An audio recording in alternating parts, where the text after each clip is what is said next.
From the heart of Central Florida, you are listening to the most electrifying show in media, A Neighbor's Choice. And I'm your host, your neighbor, David Gornoski. So glad to be back with you all. Across Central Florida, we're coming to you on FM and AM live, having a great time, because we're going to roll up our sleeves and work together for a positive solution. There's too much negativity. Who agrees with me? There's too much negativity in the news. Anybody agree? Raise your hand. But don't raise your hand if you're driving right now, because it's a busy highway. We don't want anything going on there. So let's be safe. If you're listening to us in the car, make sure you set that dial wherever you're listening, whatever station's carrying this. You got to set that dial where that is, because you want to listen to the best program every day, weekdays. And join us on aneighborschoice.com if you have an interest in staying in touch with our exclusive interviews and articles that you can find all on aneighborschoice.com. We've got the best interviews. We've got the best discussions. We just did an interview with Bishop N.T. Wright, considered by today to be like the C.S. Lewis of our time, and I had a great sit-down with him. It was a great discussion. Bishop N.T. Wright, the foremost New Testament scholar by many people's standards alive today, and I had a great discussion with him. That's on aneighborschoice.com. If you want to catch that, if you missed it, go to aneighborschoice.com. Watch that interview with N.T. Wright and I. Great discussion. And we don't just do news. We do economics. We do history. We do physics. We do nutrition. We do medicine. We get into all the topics because we don't believe that human beings need to separate their stuff and you go to one guy to get, 3 hours of blather about the news cycle. Who cares? I want to go to a program where you learn a little bit about your health. You learn a little bit about your pocketbook, how to take care of your debts, how to take care of your life, how to take care of your family, stay out of debt. I want to go to a program where I can learn a little bit about the news, but not obsess about what did Mueller say today. Who cares, right? People spend 3 hours a day talking about what Mueller said, what Cuomo said, what Trump said. I don't care. We'll talk about it when it's necessary. As we do, we're not going to dwell on that because we are a program that's all about getting things done. And who's going to get things done for us? There is no savior that can save us in politics. It's going to be you and I rolling up our sleeves, breathing in the fresh air of freedom together, using our birthright of freedom to give back to our neighbors, to serve our neighbors through the voluntary world of free enterprise. Don't let the media tell you otherwise. Free enterprise is not vulgar. It's a wonderful tool. And guess what? You can use free enterprise to do bad things. You can use free enterprise and free markets to sell garbage products that don't work well, or to sell a food that doesn't taste good, or to do a business that's not moral or not cultivating good role modeling. You can do that. But the difference between civilization and uncivilization is that in civilization, we settle things voluntarily. That's what we call a market. That's what we call free enterprise. That's what we call free society. You settle things voluntarily. You don't have to put a gun and force someone to buy your product. If you make a garbage burger, you don't have to put a gun to your neighbor and say, you got to buy my burger. I'm the only guy that sells burgers. That's uncivilized. That's the world of politics. The world of civilization is in the world of the market. And that's where we're going to dive in today, because you know what? We can dwell on negativity, but we can roll up our sleeves and think about what we can build for the future. And so joining me to do that is a friend of the program. He is a nuclear scientist and a Renaissance man, someone who's also a musician, Dr. Max Zamilov. How you doing? Hi, Dave. Thanks for having me. I'm doing fine. Well, thanks for coming on the program again. And you and I were having a discussion about how, there's so much negativity because it's all based on this bad idea that the only thing that we can have for solutions is to turn to politics, which is inevitably going to be a blame game, isn't it? Exactly. And, this is not what this country was founded on. I mean, the reason people came here in the first place is to escape, the rotten politics that took hold of Europe. Yeah, that's something that, I think you're onto something. You're someone who immigrated to America, and many others like you have immigrated to America, and they were searching for a society where we could handle things as adults without, taking people to court all the time, without trying to pass a law to prevent competition. And we're losing sight of that, aren't we? Yeah, I entirely agree with you. So the reason, I came to this country, and the reason many people like me came to this country, is because this is one of the easiest places on earth to do business. And this makes this country extremely attractive to ambitious people, extremely attractive to educated people, extremely attractive to entrepreneurs. So we need to keep it that way. But if we let government over-regulate things, if we let lawyers to, sue everybody and run our lives, then this, country loses its attractiveness that brought, all of this, innovators here in the first place. You know what I mean? Yeah.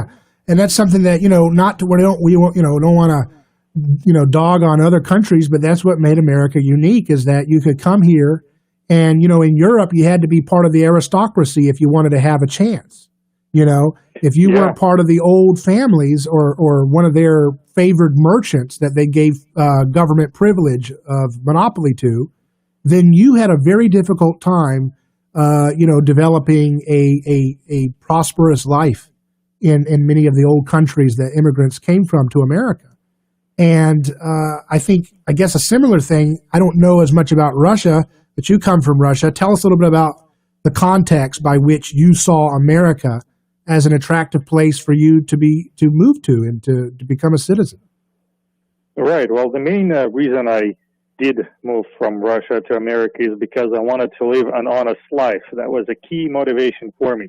So the society in Russia is so corrupt that, corruption pervades every aspect of life. You have to give bribes, you have to take bribes. Without, corruption, without bribing, there's just no way you can live, no way you can conduct business. Just to give one example, when I left in the 90s, the life was so bad that I had to work 3 jobs. And then because this was a lawless society, the employers would tell you, well, we don't have any money to pay, wait till next month, wait till next month. And why did I work 3 jobs? Because I was hoping that statistically I'm increasing my chances that one of them will pay eventually. And if they didn't pay you, how do you survive? How do you put food on the table? Well, you have to do what everybody was doing. You have to steal, you have to embezzle, you have to find ways, illegal ways to, get money out of the company. Because if they're not paying you, you have to figure out how you can, get the money out so you can pay yourself. And I realized that, you do this once, you do this twice, it becomes your way of life, and there is no turning back. Interesting. And tell us, what was the decade that was happening? That was late 90s. It was, real. This decade in Russia is called the Wild 90s, because it's kind of like the Wild West. There was total lawlessness, and these new businesses that sprung out in this newly minted capitalist society. They did whatever they want. They exploited employees to the max. They didn't pay anybody, sometimes for months or even, years on end. So it's kind of like massive strife. So it's kind of like Russia came out of a decades-long hallucinatory trip called communism, and they're detoxing from this massive drug trip that caused a lot of destruction. And now they're just basically thrown into, hey, go figure out capitalism. And what's going to happen is the people who are in charge of the state, as it's failing under so-called communism, are now going to use their power of violence with the state to divvy up the burgeoning market for their crony friends and not protect the rule of law for the average person, right? Is that what the context is? Exactly. That's very accurate, and I will add some more color to it. You've mentioned the free markets, which is a great thing in theory. In practice, it's hard for a free market to take hold because there are always powers that tend to abuse and distort this so-called free market because they have outsized power compared to all other players. So take the post-communist Russia, for example. So in theory, the government pledged to create, a free market society where you can start a business and, you all could compete and become rich on equal footing. But in reality, what happened, it was just a declaration because all of the capital was concentrated in the hands of former, party members or their children or relatives. And they had all of the, control over market. So they could leverage, that capital to an unprecedented degree and buy former, people's own factories and plants and mines and, oil and gas resources for nothing, and then exploit the hell out of the infrastructure, out of people without no accountability. So like rent seeking, they were taking over assets on the cheap that the state had owned, and they were getting them at a discount rate and then jacking up the prices for the other folks that need to use those resources. Is that right? Yes, and at the same time, they were not paying anything to the labor. That right, was like because they didn't have any. They didn't have any threat of competition to make them pay a more favorable wage. Let's continue with Dr. Fomitchev-Zamilov as we unpack what the secret ingredient is for America to flourish once again. We're talking with someone who studies nuclear science, someone who is a physicist in his own right, computer engineer, musician, and he came to America to continue the American dream as he's done. And we're reflecting from a perspective of someone who immigrated to America about what makes America so different. We'll continue in just a moment on A Neighbor's Choice. A lawsuit is not something that anyone looks forward to. It can be devastating. There is a law firm in Tampa Bay that will keep you informed throughout the entire process. That law firm is Catania & Catania. Personal injury law is defended with full disclosure. There is no guessing game. If it's an auto accident, medical malpractice, nursing home negligence, unsafe working conditions, or motorcycle accidents, the law firm of Catania & Catania will handle the process worry-free from start to finish. Many victims do not even realize that they can claim compensation for their loss until they talk to Catania & Catania. They only represent private individuals and treat every case as if it's going to trial.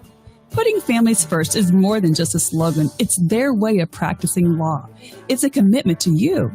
Remember, they don't get paid if you don't get paid. So go to CataniaCatania.com, award-winning over 28 years and family first. Catania & Catania, personal injury, auto accident, and motorcycle accident attorneys. Do not stop taking a prescribed medication without first consulting your doctor. Discontinuing without your doctor's advice can result in injury or death. Attention Zantac users. The FDA requested that manufacturers pull Zantac and products containing ranitidine off the market, noting exposure to unacceptable levels of a cancer-causing agent. If you or a loved one was diagnosed with cancer after regular use of Zantac or ranitidine products, you may be entitled to financial compensation. Call Action Legal Group now for a free consultation. Call 866-321-1729. That's 866-321-1729.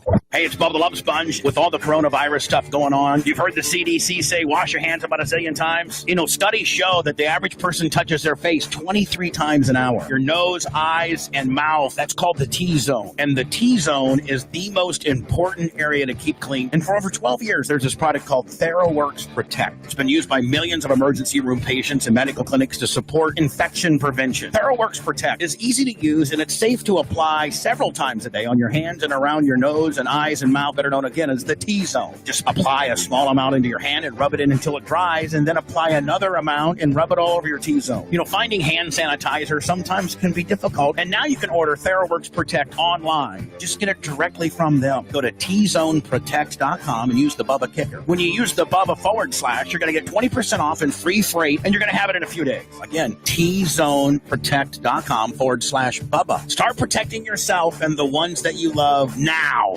And now, Easy Lift Movers is on the air, reminding all Americans to show support to the brave men and women of our U.S. military. Their bravery and tireless efforts should never go unnoticed. This salute is brought to you by Easy Lift Movers, serving the community with quality and pride. Call the pros today, 813-505-8474. That's 813-505-8474. Also, all troops and veterans will receive a 10% discount. That's Easy Lift Movers, proudly saluting our troops and veterans.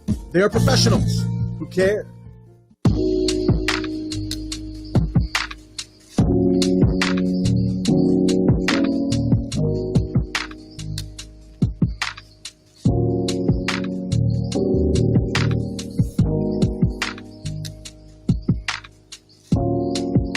Welcome back to A Neighbor's Choice. I'm David Gornoski, here live across Radio Land. You can join us at 727-587-1040 if you want to call, or if you're watching online on our video stream, you can comment there. And if you're listening on podcast and you're not catching it live, you can email us hello@aneighborschoice.com. That's hello@aneighborschoice.com. And we'll get to your comments there. We're here with Dr. Max Zamilov, who's a friend of mine and a Renaissance man who live in the American dream. And we're reflecting on the heart of what makes America special and how we can preserve it and fight for it for future generations so that the land of liberty can be strong and better than ever before. And Dr. Max, you were talking about life in Russia before you came to America. You were in there in the late 90s, right? Correct. That's correct, yes. So I can put things in perspective. Yeah. When you live in America, you don't really know how great this country is unless you've lived abroad, for decades in some godforsaken place. It's really, we take a lot of things for granted. Yeah. It's funny you say it because I've seen someone from Venezuela was online saying how the Americans are taking for granted our liberty here. We're about to lose it if we're not careful. I saw someone from Romania say that. I saw from different folks from all over the globe saying that. And now you say that as someone who lived in Russia in the 90s. So, talk a little bit more, because people just, they're not familiar with the internal politics of Russia. Russia gets demonized as a villain in all of Hollywood. I think there's a lot of, ugly stereotypes about Russians. But I do want to give a voice to people who live there to tell us what it was like in the 90s. You were talking about how it's hard to start a business because the rules of the business world are all decided by crony friends who have the power of the state or, I guess, the mob. Are those things kind of blended together in Russia or distinct? The mafia versus the state? It's an interesting question because I think an accurate way to characterize modern Russia will be, the complete fusion of the state with the mob. So there is no mob per se in the sense there is no little mob that's like an independent entity. All of the, criminal activity is integrated into the structure of the state itself.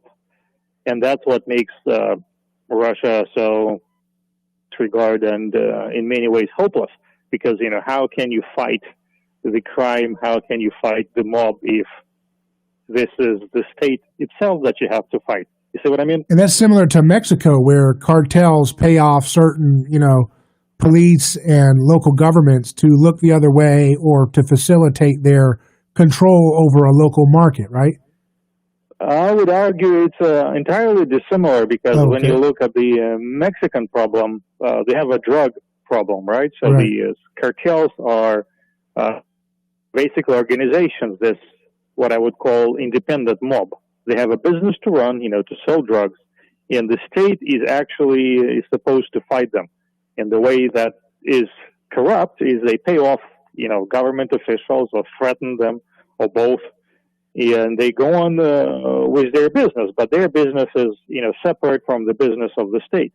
Okay. The way it happens in Russia, the main export of Russia, unfortunately, is the energy resources, be that, oil, natural gas, or minerals like aluminum, nickel, you name it, raw materials. And the state runs all of those businesses because these are, state-owned enterprises that export natural gas, crude, metals, and other, raw materials. And all of that is criminalized in the sense that all of these enterprises are owned by former, KGB agents or by their, friends, relatives, wives, children.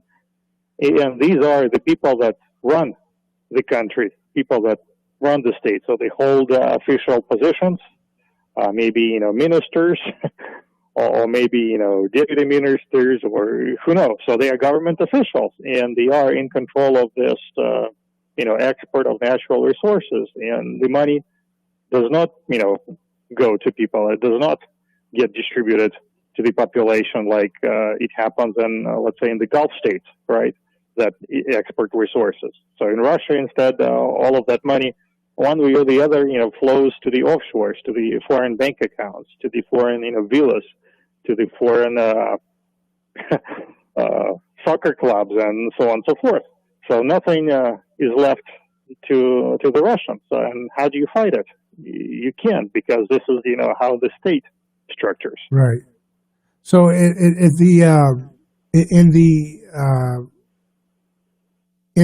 this context, there's no way to compete because it's illegal to compete with the cartels, right?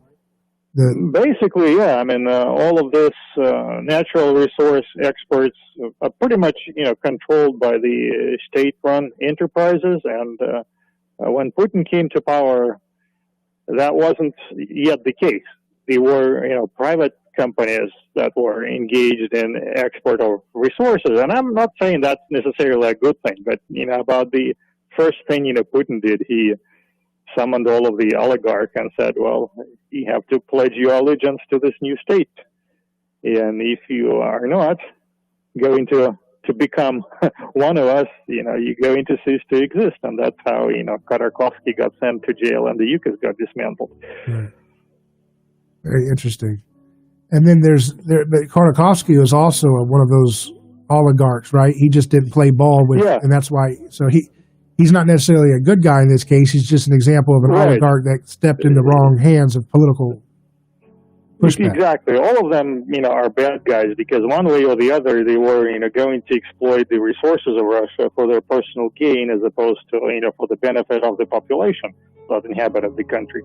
And that's, the most disgusting part to me, that, Russian people don't matter at all, not to the Russian state, regardless of what they say. And I would say that the private property part of it is not the problem. It's the use of the state to create that monopoly that's artificial. So we can get into that. Exactly. Because I think that's what makes America great is when we have that pocket of free markets. And we're going to get into that because I want to get into, with Dr. Max Zamilov, private contract and trying to have an agreement, have a contract in Russia, how to, deal with regulations, how that's worked out, and what that looks like compared to America. We'll continue live on A Neighbor's Choice in just a moment. But when we continue, we're going to look also at the future of America and how we can create a technological renaissance, learning about America in contrast to other countries, and what we can glean, the good and the bad from both countries and vice versa. So stay tuned. We'll be back in a minute. Quick news break, and we'll be back.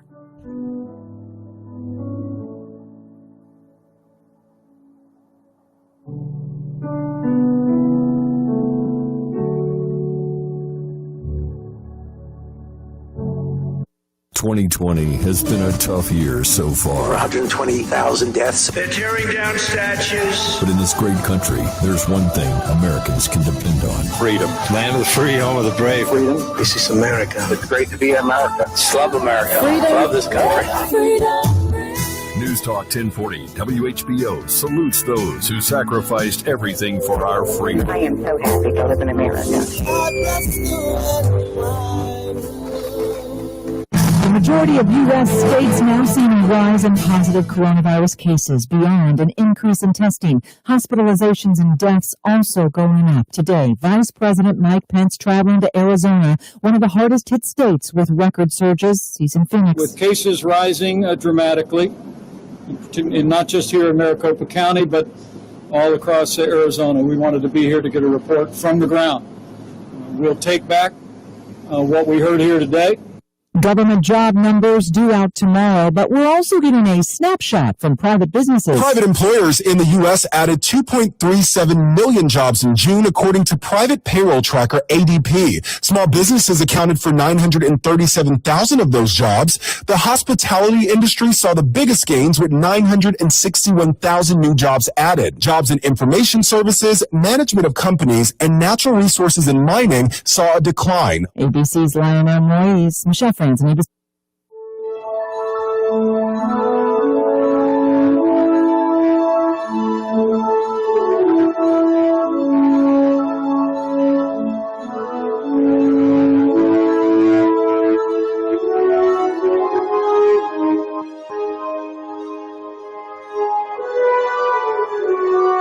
What is the best thing about America? What's that special ingredient that has made America the envy of the world, a role model for many countries to develop their democratic systems, their systems of law, and also what has led to America to lose some of that luster?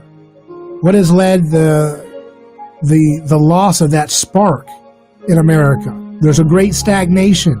Wages are not growing since decades ago. They declared war on cancer since Nixon, 1960s. Still haven't won that war. A lot of body bags in that war. It hasn't gone the right way. What is it that's happened to America when we were a country where people came from all over the world to create their own business, to start their own business, to not have to worry about aristocratic gatekeepers preventing them from having a chance? Obviously, America has always had gatekeepers and rent seekers and oligarchs who have held the people back and held back the people's justice and created unfair situations in many, many cases. But at the same time, there is something different about America, and that's good, and we shouldn't throw that away. We should celebrate that, bring that out, and make that bigger than ever before. And so joining me now is Dr. Fomitchev-Zamilov, who is a nuclear scientist and a physicist, Renaissance man. He's a musician, makes classical music. What's your favorite thing you like to do, Max? My favorite thing? I think I would like to help keep this country great. That's good. Well, that's a good, what's your favorite hobby? Of all the things, you do a lot of things. You're musically talented, computer engineer, you do science. What's the thing that gives you the most ecstatic happiness when you're doing it in terms of the different vocations that you've engaged in? Keep it PG. I think learning new things is the most interesting thing for me. Yeah. So I wouldn't just pinpoint to a particular one thing. It's just doing something new, learning something new is the happiest thing that I can do. That's what I like about you, Max, is that you're an example of a Renaissance man, because in today's academic world, you're supposed to be a specialist. You get one thing and one thing only, and that's supposed to be your little particular field, and that's great. You need those folks. But I don't think, the old way of thinking of intellectuals is that they could be multiply talented, and that's something we're afraid of in academia. If you're a anthropologist, that's all you can do is anthropology. If you're a economist, that's all you can do is economy. You can't just be someone who knows how to connect dots and be a systems thinker. Exactly. Where you can look for patterns in various fields of knowledge. I got a comment here online from Matt Phillips for you. America's elite seems to operate similarly to Russia's. What do you think, Max? I would agree with that, but let me address your first point. I think you raised an extremely important point where, at least during the Soviet era, Russia had an advantage. That was the education system. And the way Russian education system worked was people were educated to have a broader horizon, broader knowledge. So if you were in high school, you couldn't elect not to take biology or not to take math or not to take physics. You had to learn, a considerable amount of knowledge from all fields of sciences to be, a well-rounded person. And the same went through the university education. You could not elect not to have philosophy, or you could not elect not to have language skills, and they made sure that your knowledge was broad. And that's why I think there are a lot of Russian scientists that have an edge over their Western counterparts, is because they have this broader view, and they're able to connect the dots. They may not be as sharp of a specialist in a particular area where, Western specialization takes over, but, you need to have broad knowledge. Does it make sense? Right. So you're saying that we should encourage that ability to have intelligence in multiple fields. But, high schools do that in public school, right? They teach, when I was in high school in America, they teach you have to have biology, you have to have literature, you have to have history. So don't you think that's there, or what do you mean? What's the difference? Yeah, in the U.S., you have far more flexibility in what you can choose not to study. And that was, a big surprise to me. In Russia, they were pretty much, forcing knowledge upon you, and you had no choice. If you don't like biology, well, you still have to take it. Out here, in high school or at university, you can, opt out of certain classes, and that's why you end up with people who, don't know how plants grow, or what is, common across all, living creatures, how cell works. How can you come out of high school and not know that? Well, because it turns out in many places here in the U.S. you can opt out of those classes, and it's just crazy to me. Yeah, it's interesting. I actually disagree a little bit on that. I think we should be able to have people have, I don't think government should be in schooling at all, and I think it should be a competitive place with nonprofits, foundations. So you can have people that love Bernie Sanders, and they can create nonprofit, NGO-backed nonprofit or foundation schools that give, free tuition to underprivileged children, and they can talk all day long about Marxism or whatever. That you can create when you have that competitive pressure, when you can allow for education models. Some of them are homeschool, some of them are co-op, some of them are, for a for-profit business. Some of them are nonprofit, some of them are liberal, some of them are religious. If you allowed that flowering of educational freedom, I think you would get a lot of diversity, and I think you would get a rigor that would, because the competitive pressure of wanting to gain more market share, trying to gain more students, would encourage a lot of creativity and innovation in curriculum that might create certain focuses. So, for example, if you had a son that was really interested in a particular field, at some point you could send them to a high school that specializes in refining that, but because they want to appeal to a well-rounded education, they might provide an advanced class in literature and study of classics. And I think it's that competitive pressure of a free enterprise that allows for a diversity of thought and independent thinkers to rise up. I agree with you, and you touched a very interesting subject. And I'd say, during communist era, it was both right and obligation for children to receive education. So it was your right to be educated, and it was your obligation at the same time to be educated. So I think it was phrased very eloquently. The communist society did not tolerate uneducated people. Right. So I think it needs to be, I don't know if it needs to be a part of Constitution, but I almost feel like it has to be a part of Constitution, like it was a part of the Soviet Constitution, that education was both right and obligation. Right. And I agree with your point that we need diversity, we need competition as far as delivering education goes, because this is where I wanted to segue into the point that someone made about elites that in the U.S. are similar to elites in Russia, and there is a general distrust to elites, and I entirely agree with you, because when you look at American education, you can actually trace, a sorry decline from, the heights that it once was, and then to the lows it seems to be, headed towards now. And I'm talking about, public education, public schools. So something happened to where the quality of education declined dramatically. And a lot of people would argue that, it was the meddling of elites that resulted in this situation. because it's easier to control a population that's uneducated as opposed to a population that's free-thinking and is not going to take bullshit and not going to give up their freedoms. So I would agree here that the elites that are in power are the same in every country. They want to stay in power, and it's easier for them when people don't know what's going on, when people aren't smart enough to see their agenda through. So in this case, they're absolutely similar. The dissimilarity, however, is that Russian elites, they pillage Russia, and they take the resources away from Russia, and they park them in the West. Whereas Western elites, they pillage the rest of the world, and they park their resources in the West. So the benefit goes to the West.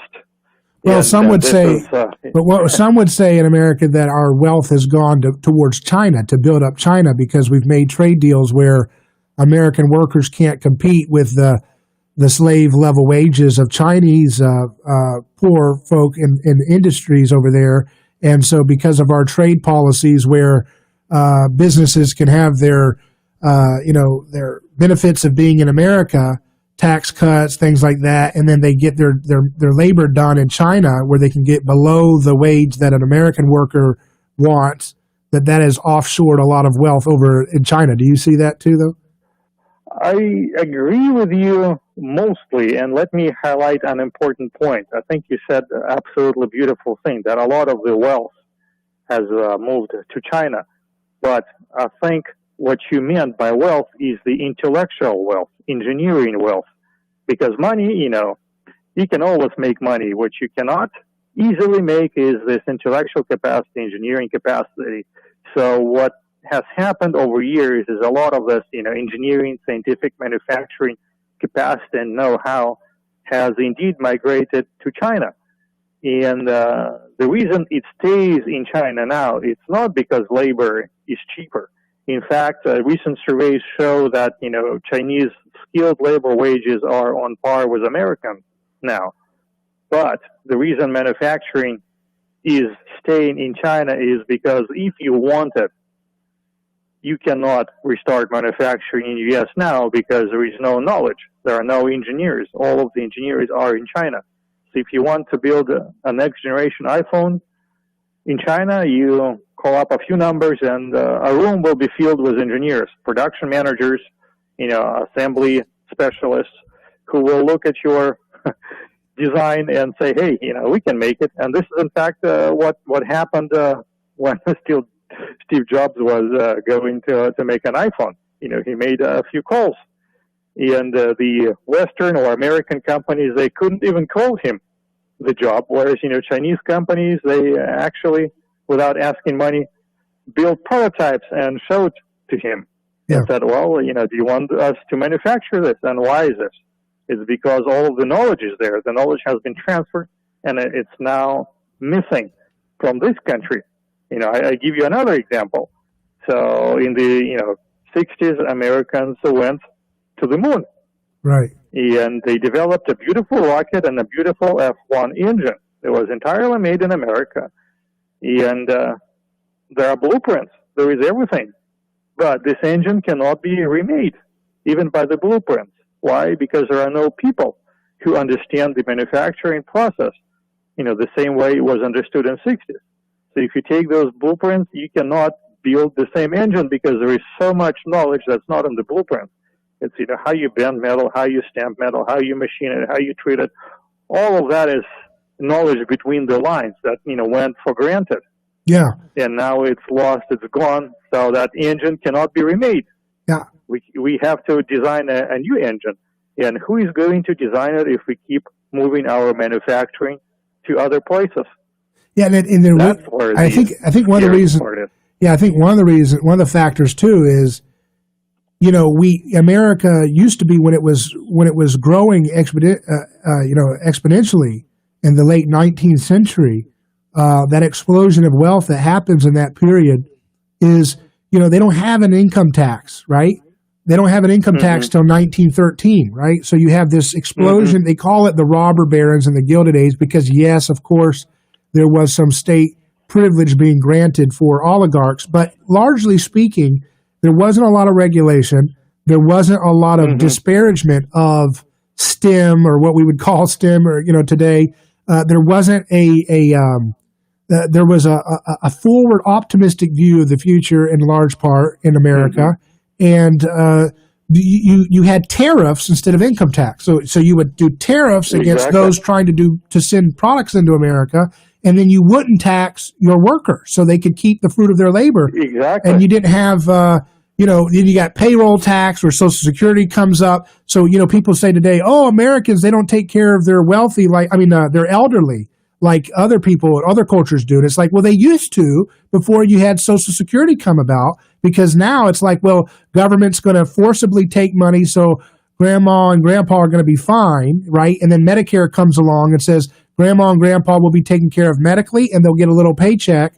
And then now, kids don't think about how to protect their elderly, so they lose that touch, they lose that connection with their family, values being passed down, because now it's all about them, because mommy, daddy government is going to take care of mommy and daddy. And then, and so that comes about in the 20th century. But in that late 19th century, when we're doing all these amazing things, and then we're growing exponentially in wealth, we had a few things. We had very light regulations. We had tariffs, not income tax. And we had a spirit in which we had still somewhat of sound money. Money was actually backed by something. It could actually appreciate in value if you saved it. So if you saved all your life so that one day you could build a flying car or whatever you want to do, that money would actually, because it was backed by gold or silver, would actually have real value that would appreciate over time, so that your savings would actually give you a real return and purchase more products and for cheaper if you were thrifty and saved. Now we'd have the opposite. Now if you save your money, it loses value, because we've switched from a savings and building economy to a consumer economy. We're here with Dr. Fomitchev-Zamilov, who's a nuclear scientist, a musician, who immigrated to America from Russia, now is a citizen, and we're exploring the magic ingredient that makes America, America. We'll be back in just a moment. Don't go anywhere. A lawsuit is not something that anyone looks forward to. It can be devastating. There is a law firm in Tampa Bay that will keep you informed throughout the entire process. That law firm is Catania & Catania. Personal injury law is defended with full disclosure. There is no guessing game. If it's an auto accident, medical malpractice, nursing home negligence, unsafe working conditions, or motorcycle accidents, the law firm of Catania & Catania will handle the process worry-free from start to finish. Many victims do not even realize that they can claim compensation for their loss until they talk to Catania & Catania. They only represent private individuals and treat every case as if it's going to trial. Putting families first is more than just a slogan. It's their way of practicing law. It's a commitment to you. Remember, they don't get paid if you don't get paid. So go to CataniaCatania.com, award-winning over 28 years and family first. Catania & Catania, personal injury, auto accident, and motorcycle accident attorneys. Monitoring spoken. Bucks fans, here's a chance of a lifetime. For just $10, you can enter the ultimate raffle for the greatest game day experience ever. And it's all to benefit the Allstott Family Foundation and the Light Foundation. Mike Allstott and three-time Super Bowl champion Matt Light are inviting you to the Bucks Saints game Sunday night, November 8th. It all starts with dinner with Matt and his lovely wife Susie at Island Way Grill the night before. On game day, you get 2 premium tickets, pre-game field passes, a tailgate party with Mike and Matt and their rowdy friends, 2 nights at the Clearwater Beach Hilton, a post-game meet and greet with Tom Brady, Drew Brees, the Gronk, and the A-Train. Plus, you'll get autographed jerseys from all 4, Brady, Brees, Gronk, and Allstott. A package like this went for $800,000, but you can get in for just $10. To enter, go to GameDayTampa.com. That's GameDayTampa.com. $10 gets you in. GameDayTampa.com. How would you like to be a part of the Guinness Book of World Records? Here's a unique opportunity for you if you own a boat. Conservative Grounds Coffee Shop in Largo will be hosting the world record for the largest boat parade on August 15th. This record-breaking event will be coming to the Pinellas Intercoastal Waterways in beautiful Clearwater. This parade will be held in honor of the 45th President of the United States, Donald J. Trump, and all the accomplishments from his administration. More than 1,200 supporters are expected, and that's a number to exceed the current Guinness World Record. If you support the Trump administration, bring your vessel and come out and join in for this once-in-a-lifetime event and be a part of a world record. All profits go to charity or conservative political campaigns in the area. To register for this once-in-a-lifetime event and be a part of the Guinness Book of World Records, visit HugeBoatParade.com. That's HugeBoatParade.com.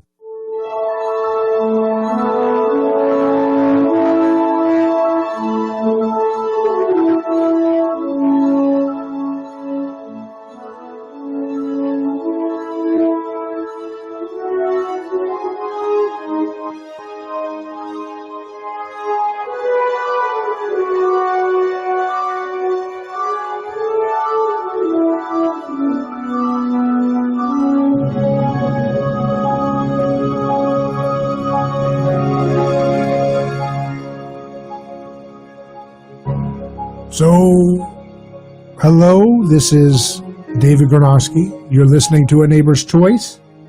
Happy to be with you here with my friend Dr. Zamilov, who is a musician and a scientist, a physicist.